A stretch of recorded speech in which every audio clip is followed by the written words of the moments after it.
श्री कृष्ण जन्मभूमि के पास दूसरे समुदाय की बस्ती कैसे बसी? योगी ने एक साथ भेजे दर्जनों बुलडोजर तो खुला सच। याकूब ने जज साहब से कहा बचा लो माई बाप, पर योगी के जवानों ने सीधा कहा इस बात की माफी नहीं मिलेगी। क्या अयोध्या की तरह भव्य होने वाली है श्री कृष्ण जन्मभूमि? मथुरा में 150 मकानों पर चला बुलडोजर तो छिड़ी चर्चा।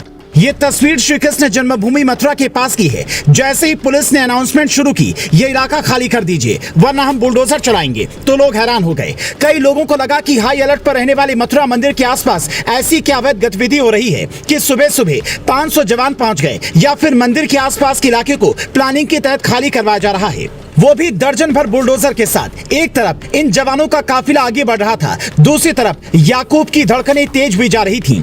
अब ये याकूब कौन है, पहले वो समझ लीजिए ताकि कार्रवाई क्यों हुई ये समझाने में आसानी होगी। दरअसल श्री कृष्ण जन्मभूमि से अमरनाथ विद्या आश्रम तक करीब 150 से 200 मकान बने हुए हैं।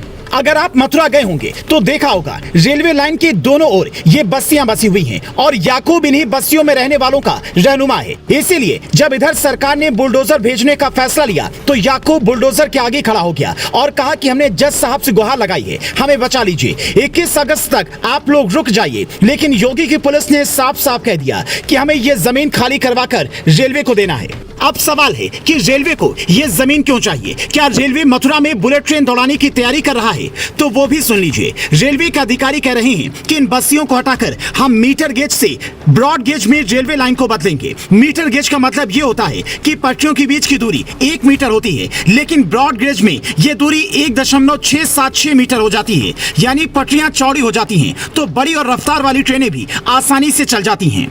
मतलब हो सकता है कि मथुरा में बुलेट ट्रेन दौड़ाने की तैयारी हो, लेकिन कई लोगों का मानना है कि ये कार्रवाई एक प्लानिंग के तहत हो रही है। अब वो प्लानिंग क्या हो सकती है वो भी सुन लीजिए। बीजेपी के एजेंडे में हमेशा से अयोध्या, मथुरा और काशी रहा है। अयोध्या में भव्य राम मंदिर बन रहा है, काशी में ज्ञानवापी का केस कोर्ट में है, सर्वे हो रहा है, जबकि मथुरा वाला मामला ठंडा पड़ा है। मथुरा का मामला भी कोर्ट में है, लेकिन चुनावी दौर में इस मुद्दे को हवा देने के लिए एक प्लानिंग के तहत बुलडोजर वाली कार्रवाई की गई होगी। लेकिन ये सिर्फ दावे हो सकते हैं, क्योंकि जब भी कहीं बुलडोजर चलता है और खासकर रेलवे की जमीन पर, तो उसमें सिर्फ सरकार की सहमति नहीं होती, बल्कि रेलवे बाकायदा नोटिस जारी करता है, फिर जीआरपी की मदद लेती है और उसके बाद सरकार से भी सहयोग मांगती है। चूंकि योगी सरकार का रुख शुरू से ही अतिक्रमण के खिलाफ रहा है, इसलिए उनकी हर बुलडोजर वाली कार्रवाई की चर्चा तेज हो जाती है। मथुरा और वृंदावन के इलाकों में रोहिंग्याओं के रहने की खबरें भी सामने आती रहती हैं। अब चूंकि हरियाणा के मेवात में रोहिंग्याओं और बांग्लादेशियों को आगे कर बहुत बड़ी घटनाओं को अंजाम दिया जा चुका है, तो योगी सरकार भी ऐसी किसी भी साजिश का पर्दाफाश समय से पहले करना चाहती है। आपको याद होगा जब भी कोई रिपोर्ट आती है, यूपी के कई जिले उसमें अलर्ट पर होते हैं और मथुरा एक संवेदनशील एरिया है, इसीलिए यहाँ पर अवैध अतिक्रमण मतलब कई तरह के खतरे हो सकते हैं। अब योगी की इस कार्रवाई पर आप क्या कहेंगे, हमें कमेंट में जरूर बताएं। और क्या आप बुलडोजर के साथ हैं?